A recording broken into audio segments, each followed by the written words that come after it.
Welcome to the Divorce Survival Guide podcast, where we have open and honest conversations about co-parenting, separation, divorce, and the hardest question of all, should you stay or should you go? I'm Kate Anthony, your divorce survival guide, and I'm here to help you navigate some of the roughest waters you've ever swum in and answer some of your toughest questions. I've been to hell and back, and now it's my mission in life to help you get to the other side of this process with your sanity and your heart intact. Hey everyone, welcome back. You may have noticed, or maybe you don't track these things at all, but the podcast has been a little inconsistent. Like, I was releasing episodes every Tuesday morning religiously for a long time there. Shout out to my amazing assistant, Darlene, who does her best to keep me on track. She is like a machine. I am not so much a machine.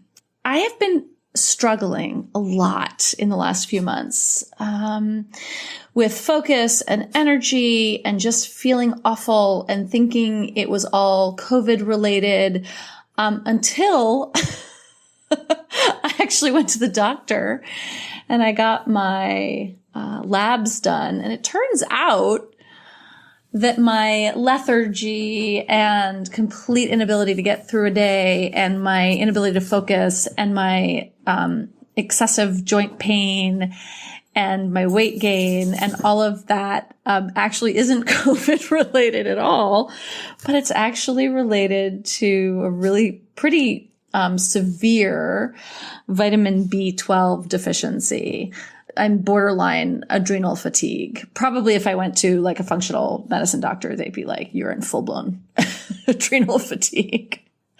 So turns out I've actually been kind of sick and I just didn't quite, I don't know. It's hard to tell, right? We're in the middle of this totally insane time, right? And who's to know what's COVID and what's like actually completely viably medical?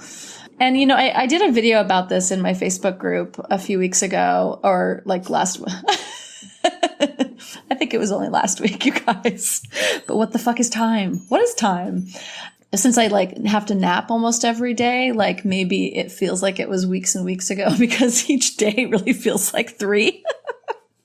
Anyway, but I did a video about this, and it's really about self-care, right? It's really about the fact that, especially in this time, we have got to be diligent about our self-care. And, you know, self-care these days is not getting a mani-pedi and a massage, because first of all, guess what? We don't get to get those anymore. But also because, you know, we're dealing with such bigger issues.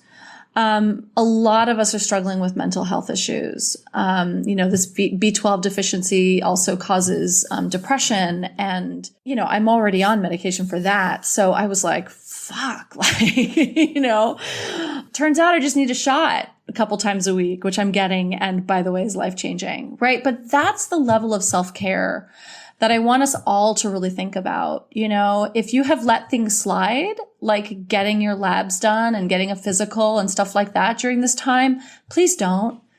Please go get like, if you're feeling like shit, don't just chalk it up to COVID, because it might actually be something medical, like it was for me. So that's my public service announcement for the day. And then just to let you know that I'm sort of getting myself back on track because I'm getting my shots more regularly. I got 1 shot last week, which didn't really make it throughout the entire week. And so this week I'm getting 2 shots. And so hopefully that'll carry me through, and taking some other supplements that hopefully will kick in and start keeping my brain in gear. That's my story, morning glories.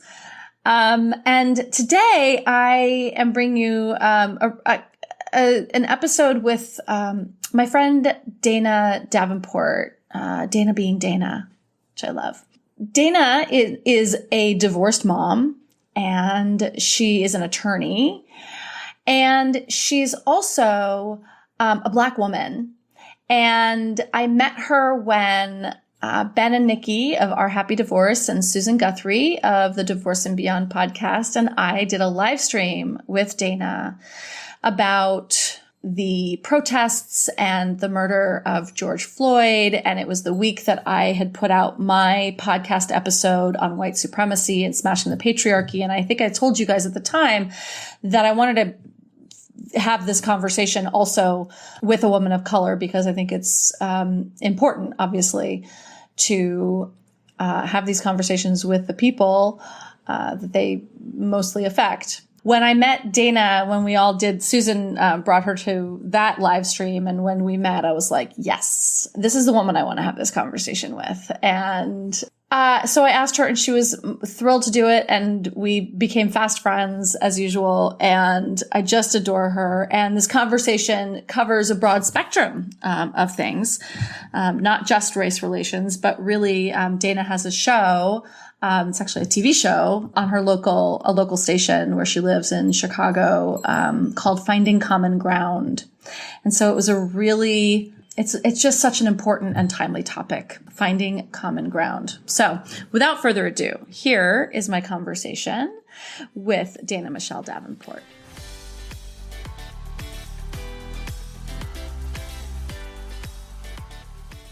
Hey, Dana.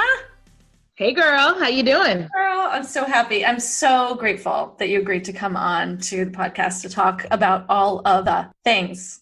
Oh, all the things. And it is a pleasure. Thank you so much for having me. I am thrilled that we connected. I think that people come together for all different types of reasons, but it's always meant to be. And so I'm thrilled that our paths have crossed. We've begun already, but this is just a continuation of that connection, that bond, that friendship. So thank you for having me. Oh my gosh. I'm so excited. For those who don't know, it's linked in the show notes because that's important. Dana and I met through our mutual friend, Susan Guthrie, who everyone's heard on the podcast before. And if you don't know, I think you do, Susan and Ben Heldbond of Our Happy Divorce and I do a weekly live stream on the Our Happy Divorce Facebook page and in my Facebook. We broadcast it everywhere. And Dana came on and we had an incredible conversation. It was in the middle of the protests. And we really just had an amazing conversation about all the things, about Black Lives Matter, about divorce, about what else did we talk about? I mean, really, that was it. We talked about finding common ground, and just all of this really is about conflict resolution. Yes. Managing a divorce situation, standing up for Black Lives Matter, standing up for conflict, standing up for injustice in whatever form it may be, particularly now with Black Lives Matter. But it's all about conflict resolution and being proactive for the things that matter, the things that are important, and the things that make us human, and in our ability to relate to one another. So it was a great episode. I was honored to be with you all. I'm thrilled that Susan connected us and brought me in for that episode. We had a lot of fun. It was good. We did. It has, and I just was looking at it yesterday when I was pulling it for the show notes, and we've had over 4,000 views already, which is like in a week. Incredible. It's pretty great. It's because you're so good looking. It's super hot. It's all you, boo. All so good looking. So. All you. I love you. So, the reason I wanted to talk to you on the podcast is because I wanted an excuse to talk to you again. But one of the things that was, really coming up around as the Black Lives Matter and the protests was, I was checking in with the Black women in my Facebook group specifically, to ask them, what do they need? What do they need? Where are they? How are they feeling? And the thing that came up so much for them was the guilt of leaving Black men at this time in particular, right? That like they've made this decision, they're done, they've been carrying the burden of the trauma for a long time, and I think that Black men and Black women carry so much fucking trauma to start with, right? And that these women have felt responsible for holding that for men, and they're done with it and they don't want to do it anymore. And now all of a sudden they're like, oh, it's like, they said they're going to leave them. And now it's like the trauma just like the bottom just kind of came out from under the whole thing. Right. Right. And that was something that I hadn't even thought of course, as a white woman. And so can you speak to that a little bit? Sure. And they know I'm a Black woman, right? They know that. They do now. They do now. If you don't know, now you know. I guess we should have specified. Just for the record. For the record. You know, what I would say, this is about managing your own priorities and your own values. I think one thing that the pandemic has taught me is that we have to recognize our own mortality with the pandemic and what has happened. It's a perfect storm. And I think what happens is Black women often take on the burdens of everyone else and put ourselves last. Yeah. You have to stand up for you. You only have one life to live. I think Black women, you know, and I don't have all the statistics, but don't quote me on this, but I think it's no coincidence that we have high rates of high blood pressure, heart disease, cardiovascular issues, because we are worriers and we are nurturers and we don't self-care. And I think when it comes to managing yourself and managing your boundaries and taking care of self, we tend to put ourselves last. And one thing that I have learned, I'm divorced, and I am living my best life now. And so from the lessons that I've learned is it's very much like that oxygen mask analogy on airplanes. You have to take care of yourself first before you are able to take care of others. So that's what I wish, like if people don't get anything else from this episode, it's about, you got to manage your own guilt and triggers. Don't feel guilty. Don't feel guilty, girl. Do you? Right. Do you? Because everybody's out there doing themselves. And the last thing you want to live with is regret. Yeah. I don't like the construct that there's a guilt associated with taking care of Black men. I love Black men. My daddy was Black. His husband was Black. And I'm dating someone who is Black. But I think they have to be responsible for who they are. Yes. And if it's not working with your values, I feel the same way about friendship. I feel the same way about my employer. I think, you know, if it's not working for my values, then I got to be out.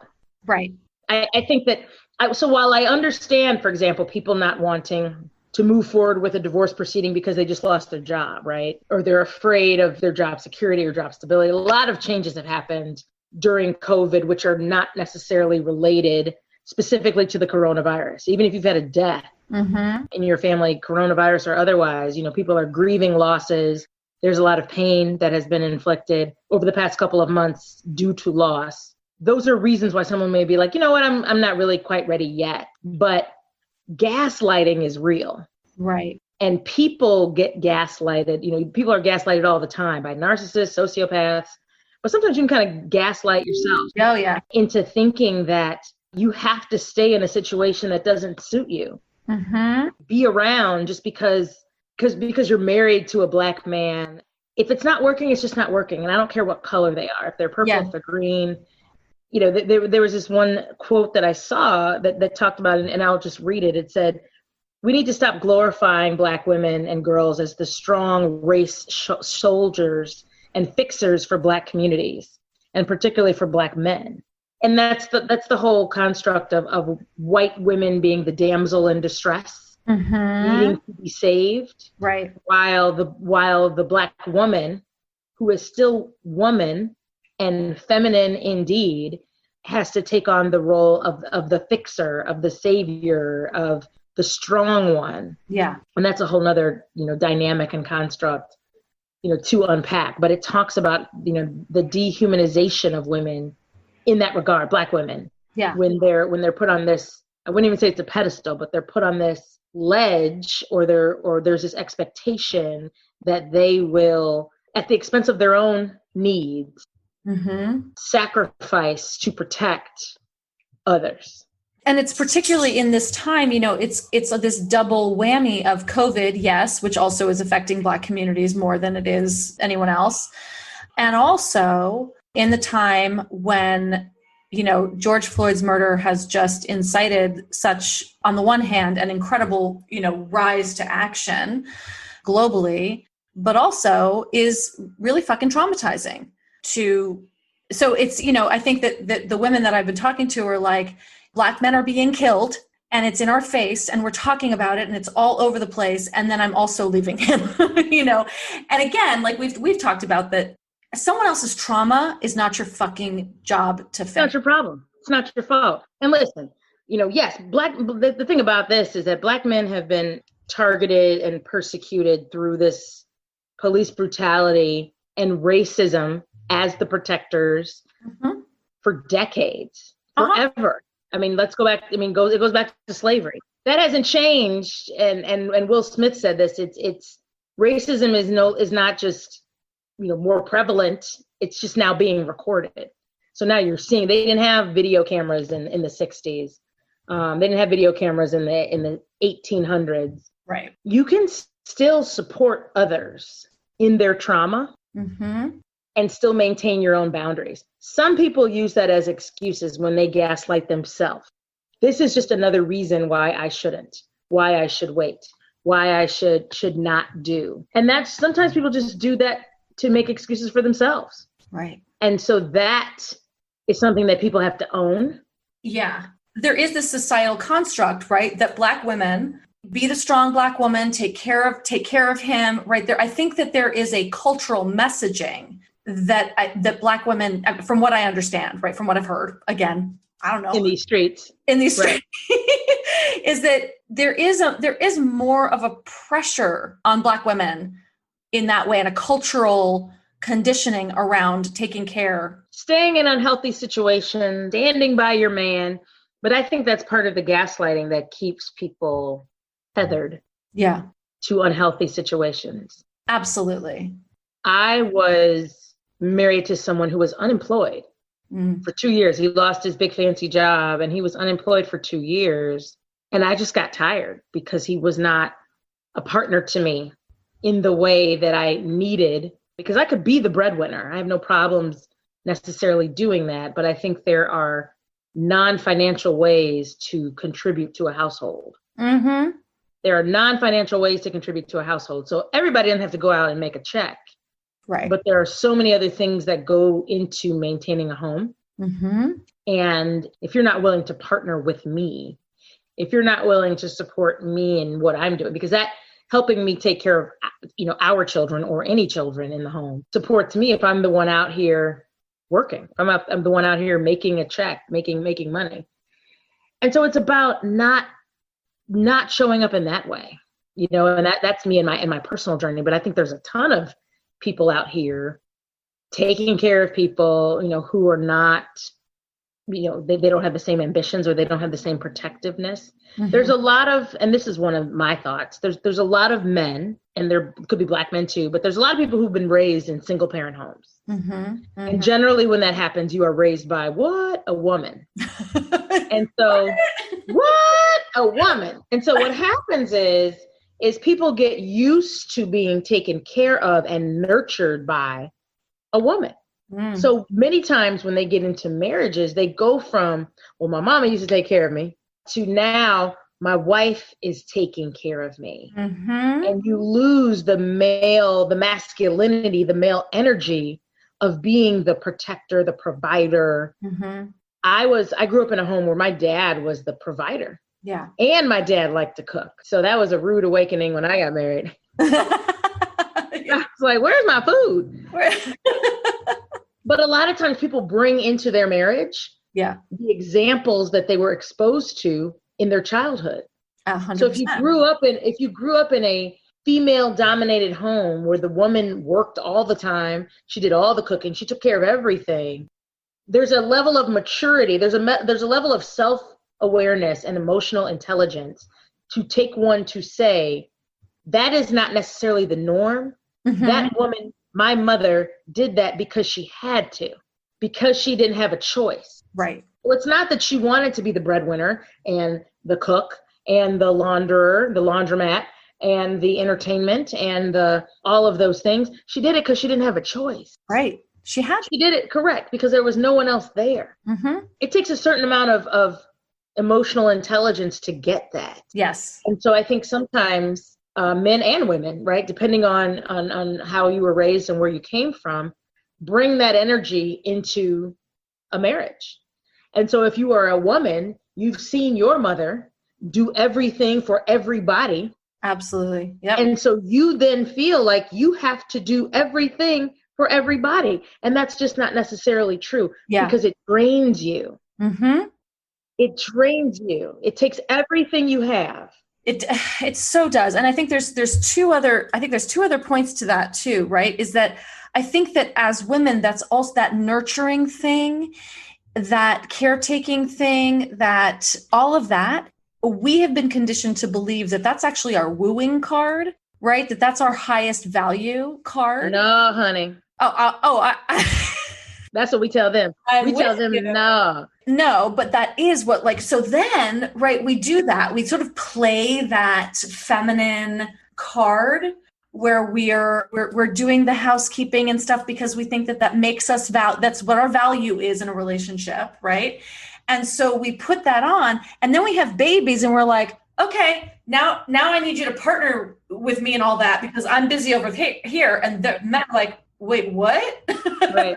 Huh? Yeah. Well, and one thing I've learned particularly when it comes to marriage and then, divorce, you don't know what kind of parent you are until you become one. Hell no. And you don't know what kind of co-parent you've married until you become one. Because people talk a whole lot of stuff about the kind of parent they want to be, how many kids they want to have. Remember what's like your ideal?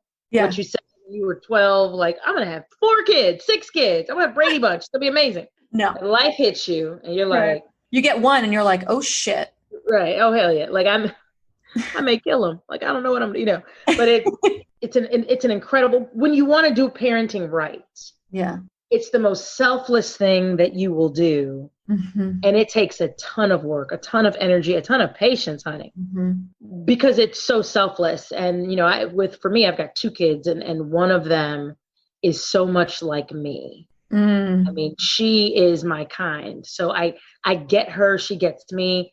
I know her triggers. I know how to motivate her. The only difference is that I used to love to read and she hates reading. So we're working on that. But other than that, I know her emotionally, mentally, and all of those things.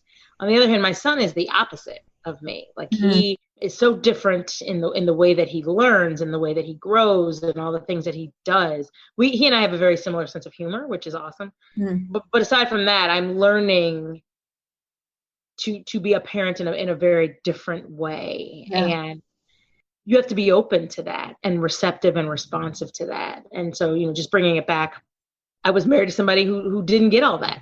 Right. And that has strained their relationship.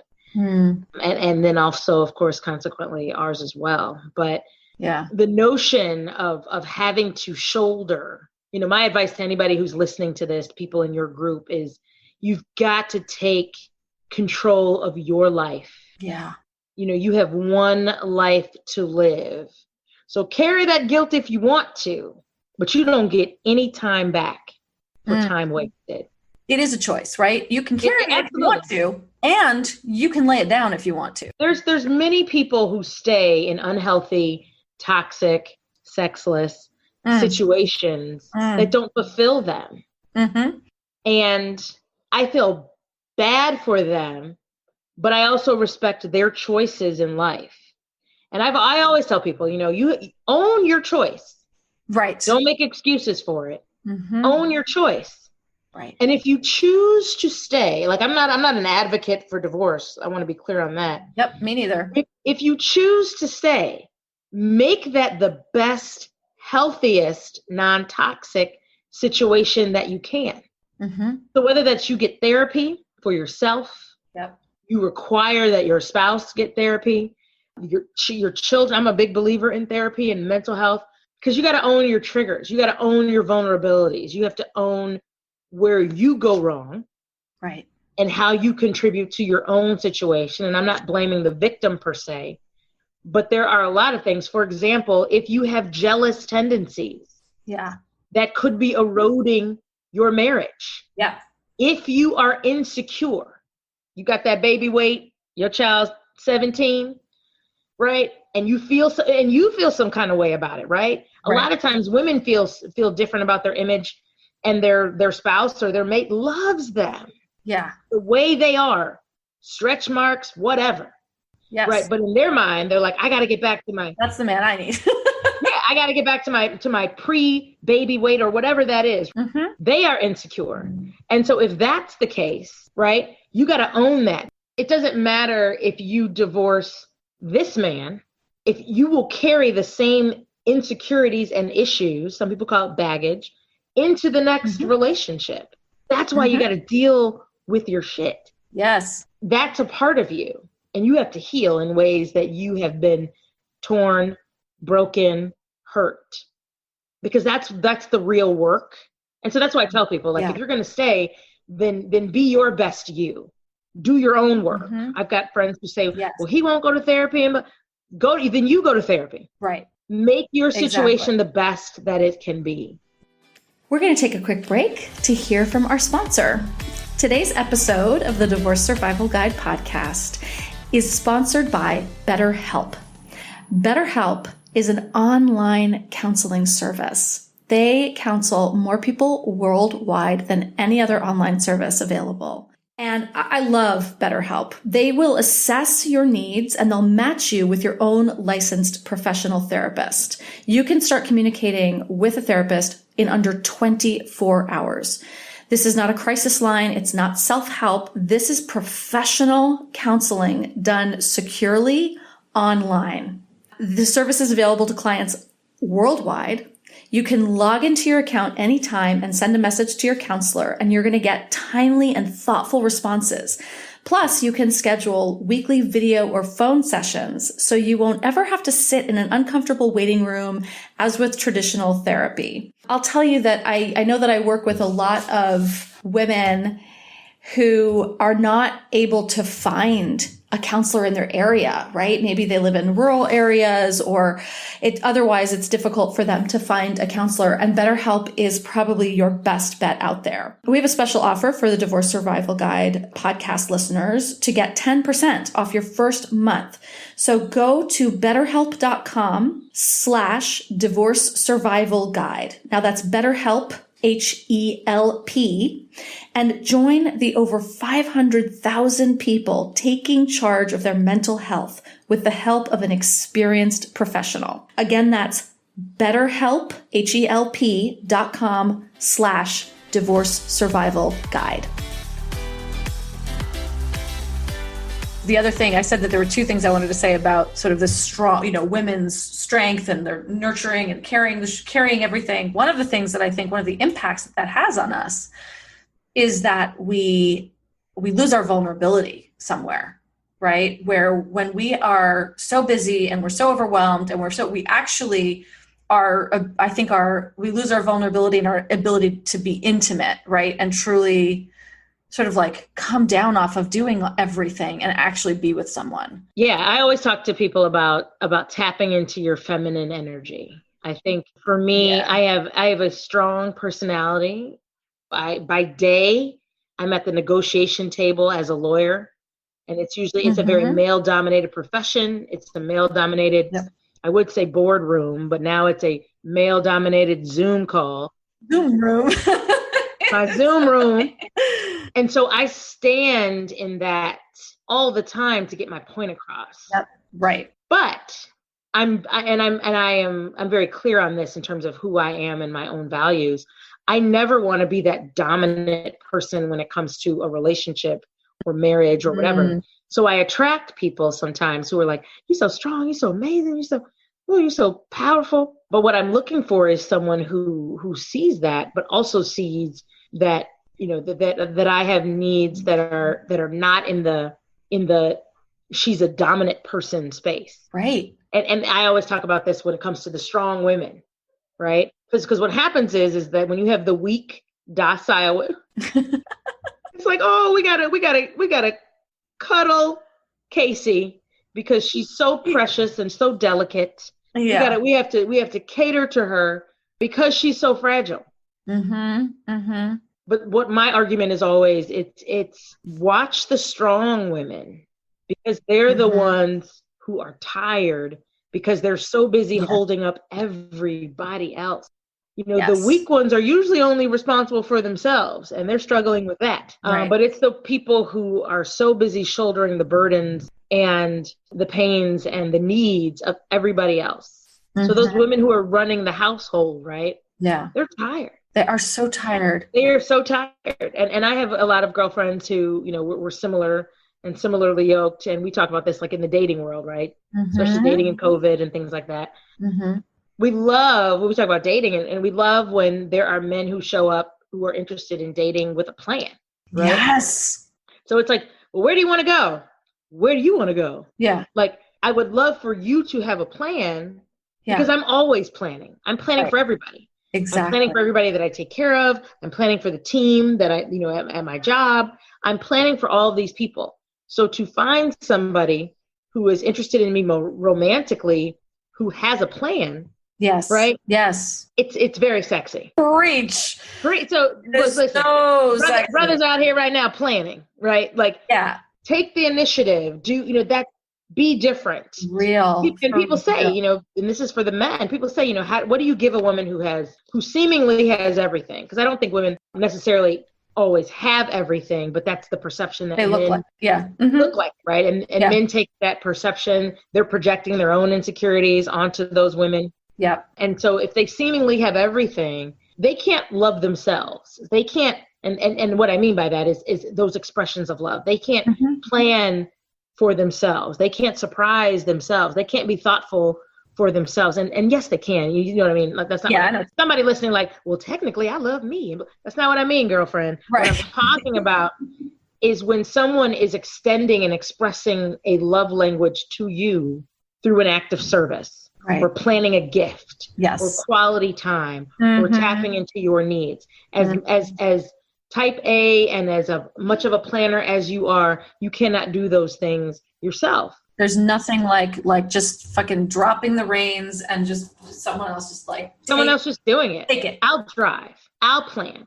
Yep. You know, what are your allergies? What are your food preferences? Great. I'll pick a place.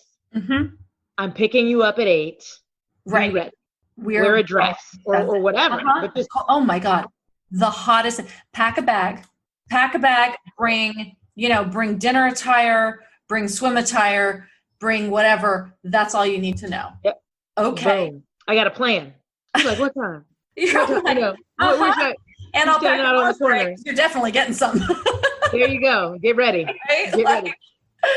And those are some of the secrets to dating and relationships and all of that. People get intimidated by that kind of stuff. And I just think we overthink sometimes. We have way too much pressure and anxiety. And that comes from not managing your own issues well, not managing your own anxieties, your own traumas, your own things. It comes from all of that. And being able to communicate, right? I mean, that's the other thing is that, you know, you have to know yourself. You have to know yourself to be able to ask for what you need or even know what you're looking for, right? And then you got to know how to communicate it and say like, hey, it would really mean a lot to me if I didn't have to fucking plan anything this weekend. I want to be with you. I want to hang out with you, but. And that's something I'm working on because I personally, you know, in my own vulnerability, I'm working on being able to speak up about the things that I need. Yeah. There's a part of me that's like, you should know this. You should know. Yeah, that doesn't work. It doesn't work. But you do have to communicate and teach people on some levels how to love you and what showing up for you looks like.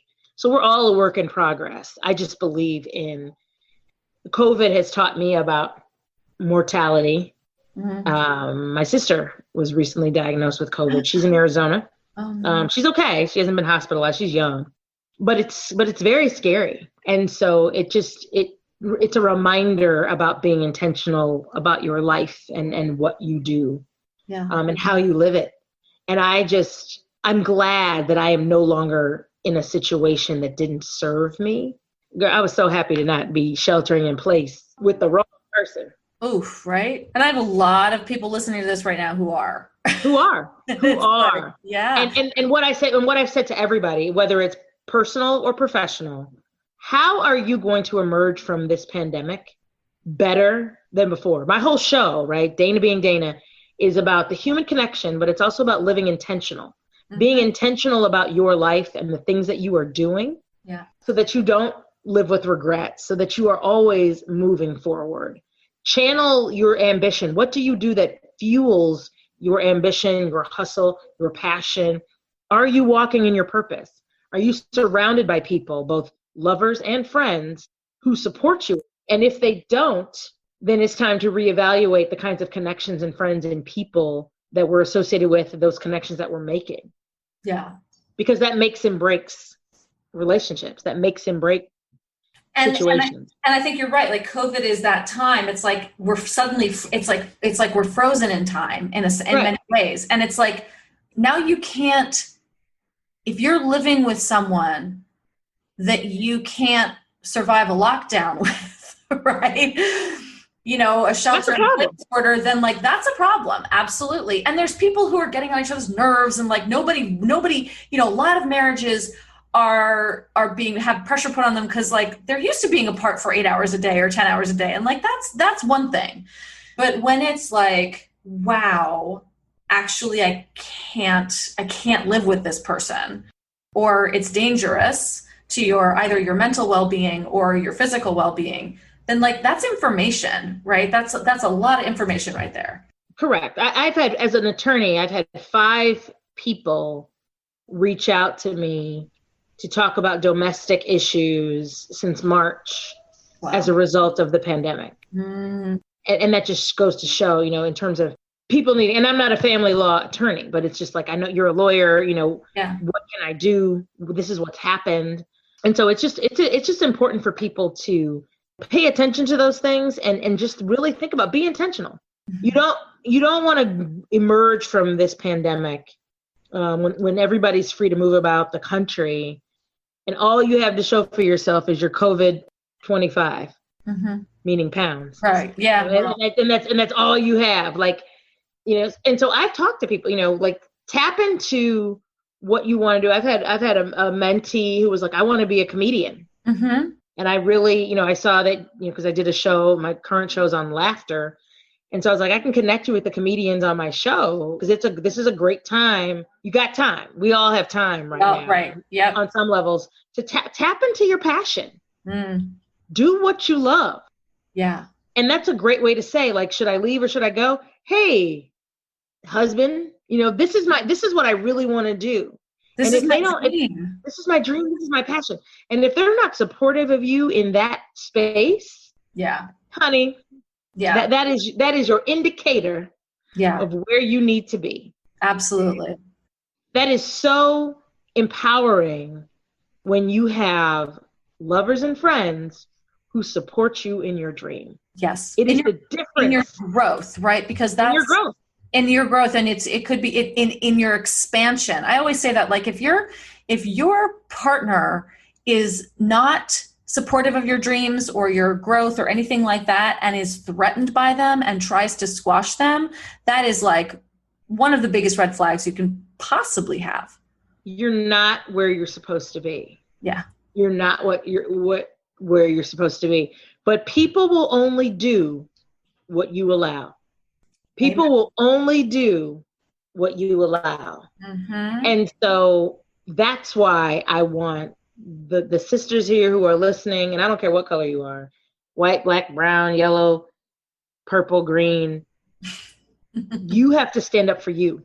Yep. You have to recognize that you are a gem, you are beautiful inside and out, and you have something to give this world. Mm-hmm. And it's not just to the crumb snatchers who you feed and who you've given birth to.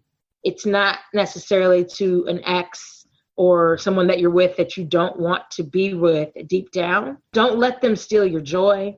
Don't let them take your purpose. Be selfish about yourself and who you are and who you want to be. because I was in such a fog when I was married. Because my ex-husband was not working, all I was focused on was supporting my family. And so much more of my life has unfolded for me once I got rid of that. I think courage is rewarded. So when you have the courage to step away from situations and people that do not suit you, you may find that, because that's a heavy burden to carry. It's like a fog. It's like a weight. Yes. And so you can't, I mean, most people can't be successful when they have stressful home lives. Steve Jobs, Bill Gates, like they don't have a whole lot of domestic drama issues. They squash all of that because they understand how much they need to be present to fulfill their dreams. And of course, you know, Steve Jobs is no longer living, but my whole point is that people who are entrepreneurial, people who are successful, people who are passionate and do well in that space of making that come to fruition, you got to clear out the toxicity. Yeah, and it doesn't mean that you have to be alone, right? Because Bill Gates has Melinda Gates, and that is a duo. That is a absolutely. Absolutely. You know, Jeff Bezos had his wife too. Totally. Didn't work out. They're divorced, but like that fucking machine was created by them together in partnership, right? And I think that's so important, right? Because I do think your partner is either fueling the fire of your dreams or they're squashing it, right? And it's exhausting. I think we've all had moments or times or relationships where we felt that overwhelming weight that like of the relationship where it occupies so much. It's heavy. It's your headspace. It's the anxiety you feel about going home. Yeah. It's the anxiety you feel about waking up in the morning. It's the weight that you feel about your day. It's about the disappointment you feel when there's no one to celebrate your wins. Mm-hmm. It's the anxiety you feel when someone's tearing you down. Are you wearing that? Mm-hmm. Is that what you're doing? Yep. Where are you at?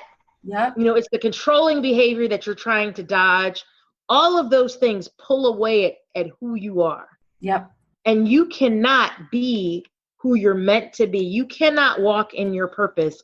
You cannot do the things you're supposed to be doing when you are in a situation that doesn't suit you, that doesn't pour into you, that doesn't fulfill you in that way. Absolutely. I was talking to a client about this just the other day. We were talking about how when she was doing really well at work or something really good happened or she got a promotion and she would tell him about it, you know, his first reaction would be, "Oh, that's so great, honey. I'm so proud of you." And then like an hour later, he'd be like, "I was really jealous when you were telling me about that because," and so she would get punished, these like little daggers, little cuts that would punish her for her growth. Got to the point where she was like, "I don't know that I want to," or it could have gotten to the point, right, where it's like, "I don't know that I want to take that promotion because I don't want to deal with the cuts." It's a terrible way to be. I have a girlfriend who specializes in energy, and I did a show on energy back in January. And I loved it. What she said pay attention to who claps. Yeah. Pay attention to who claps. Yeah. And if the people closest to you are not clapping for you, then you have the wrong circle. They need to go. I went to Oprah's tour that she did earlier this year, and I saw her in Atlanta with The Rock, who is so fine in person, just so you know. What she said was her loudest cheerleader and supporter was Gayle King. Yeah. And Gayle was her best friend. Now they were in journalism together. I think Gayle may older than Oprah and had been in the business longer than Oprah. Mm. But Gayle always cheering for Oprah whenever. Yeah. And so that's how you know you have a true friend, a true supporter. You know, Gayle King didn't have a jealous bone in her body. Yeah. She knew that Oprah was walking in her purpose. And and so she's doing what she's supposed to be doing. Mm-hmm. And so she's able to be there in a way that completely shows up for her friend. Right. And that, like, in other words, what I do has nothing to do with what you do. And that's kind of how I've been raised in a way that, like, I don't carry a jealous spirit. And I've realized, and I'm sure you've realized this too, because you're doing something entrepreneurial. Yeah. And what you don't realize is that sometimes you doing something can stir up the demons in other people. Just by you trying to do something, just by you stepping out, just by you, honey, filing for divorce or moving on or having the courage to walk away from an abusive, non-supportive situation. Absolutely. Just having the courage to live and seek a better life for yourself, it's going to make other people mad. Yep. It's going to make other people, they're going to have a time with that. They're not going to be happy about that. They don't like to hear that, because what that is that it stirs up and triggers their own insecurities and jealousies and issues. Yep. Absolutely. And you got to pay attention. Pay attention to that. Pay attention, because all of that is toxic energy. I've learned so much in recent years about toxic energy and projections and how real they are and how we do it all the time. Yep. All the time. Yep. Absolutely. From people being haters to passing judgment, all the time. I don't know if you found this, but I know that when I got divorced, it was a seismic shift happened in my friendships, because my friends who had not great marriages or who pretended to have good marriages, but turns out they didn't, had really strong reactions to my divorce, not good ones. It really fucking rocked the boat.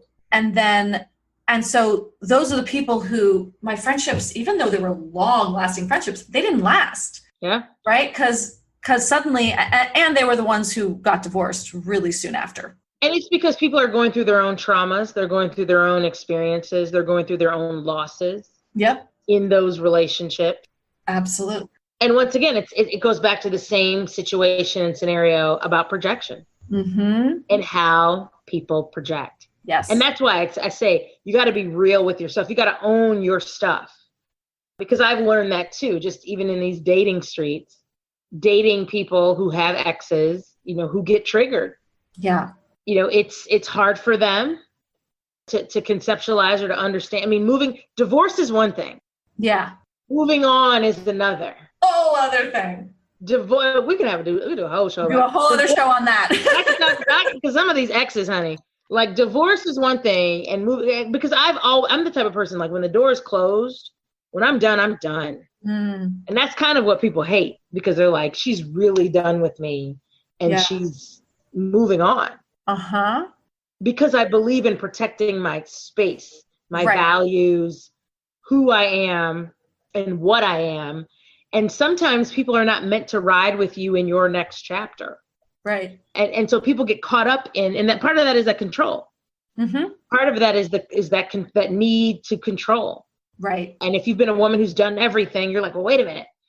People can understand being divorced, but they can't always understand moving on. Yeah. Absolutely. And that is a part of it. Absolutely. I mean, I've seen women who were the ones who left, right? But still wanted to control everyone their ex dated, and like have a say in like how everything went, like all of that. Right. And it's like, no, you don't get that. Let it go. Let it go. Honey, you have to allow everybody to move on. Absolutely. And it's complicated when you're a disservice. Yes, but and it's also complicated. It's made more difficult when you have kids, because you're still in connection and contact. You're co-parenting. You're trying to you have access to information that maybe you wouldn't have had. Right. Right. And a lot of times people are using kids as pawns. Right. We need to talk about the kids. Do you? Right. Really? Do we need to talk about that? Right. A lot of times those are just bids to keep engagement. Absolutely. And connection. And control. And control. All of that. Yep. All of that. Absolutely. Yes. Again, we could do like a whole other episode, but you have a new show. So plug your show. Oh yes. Well, thank you so much. So I have been on radio since 2017 with my podcast, Dana Being Dana. It's on Intellectual Radio. I'm on Facebook and Instagram at Dana Being Dana. And we talk about the human connection and the different bring us together. We take a very organic, authentic, often humorous approach to just life. I started, and this is why I love you and Susan and Ben and Nikki. I started talking about my own divorce. That's how I got into this whole thing. I'm a lawyer by trade. People are like, so when did you go to journalism school? I was like, I've been a lawyer my whole life. Like, that is what I do. I just got into this and became passionate about it and felt like I had something to say and people were listening, which is why I encourage everybody. But I couldn't do that when I was buried in the weight of toxic relationships and energy that just didn't suit me. That's why I tell people, free yourself and the rest will follow. Absolutely. Never know what's on the other side. Absolutely. The philosophers in vogue. Yeah. Yes, honey. Great. But when you free yourself and you free your mind, and the rest will follow. You can do so much more. Like, I realize how much more energy I have. Yeah. How much passion I have, how much power when my mind is clear. Because I'm not thinking about toxicity. I'm not in situations that tear me down. I don't deal with people who are not clapping for me as I am for them. So my radio show got picked up for television last year. We have just celebrated a year of being on television. We're on Naperville Community Television. It's a local nonprofit community television station right outside of Chicago. And we've been doing well. It's been great. You can find us on NCTV 17, not to be confused with NC-17, but that's a whole nother show. That's a whole other show. But yes, Dana Being Dana. I'm on DanaBeingDana.com. All of that. I was asked to co-host a new show on Naperville Community Television called Finding Common Ground. And it's about, similarly to Dana Being Dana, but just more on a current events level, talking about things where there are different sides of differences of opinion on different sides of issues that are important to our community. Right now, our first episode was about racism and COVID, because a lot of Asian Americans had been attacked locally in our community. And I was like, guess what, y'all? Racism isn't new. That was kind of the show that we were talking about. And we actually recorded it 5 days before George Floyd was killed. And so just the timing of that was divine. Is that the one that I watched that Ernest was on? No, that was my race show. That was race. That was the race. That was yeah. I did. So I did an episode on race. Right. That was Dana Being Dana. That was Dana Being Dana. That's Dana Being Dana, honey. All right. Okay. But that was my race show. Yeah. And that's where I had 6 people of different races and ethnicities coming in to talk about race, and I approached it kind of in a humorous way, because we're like, let's talk about some of these stereotypes, right? Mm-hmm. And then we talk about, kind of ways we can heal and be intentional, and the fact that we're going to make mistakes. Yeah. Part of growth is not being afraid of failure. You will fail. Yep. There will be things that cause you to fail, that may be responsible for your failure, but there's growth in that, and being okay with that, and fall. It's like riding a bike. I mean, how many times have you fallen off a bike, but you eventually got it? Mm-hmm. And so I wish adults were more like children in the intentionality and the bravery and the courage to be like, hey, I want to do that. Right. And I'm not going to be daunted by what other people are saying, or how I look, or what I'm wearing, or what I'm driving, or what someone else is going to say, or what other people are going to think. I am going to be intentional and do this because I believe in this. Mm-hmm. Yeah, absolutely. Absolutely. I love it. Dana, thank you so much. My pleasure. Coming on. Oh, my pleasure. Thank you for having me. Oh my God. Anytime. We should do it again, because we should do it again. Have lots of time. We always have a lot to talk about, and we could talk all day. So yep. I think you are amazing. Thank you for this opportunity, and just for being such a light in what you do for others in this space. There's a lot of people out here who have benefited from you helping them when there was no way. And so thank you for what you do for other people, because that's what we need. That's what people need. And it's so important, because, like I said, people only have one life to live. And the more we can help people get to them, get back to them, we're doing good stuff. So bless you. Thank you. Oh, honey, thank you so much. And you too. Seriously, thank you. Thank you. Thanks for tuning in to another episode of the Divorce Survival Guide podcast. If you like what you hear, head on over to Apple Podcasts or wherever you listen in and leave me a review. And don't forget to follow me on Instagram at the Divorce Survival Guide. I'll see you next time. And until then, remember, you, my love, deserve to be happy.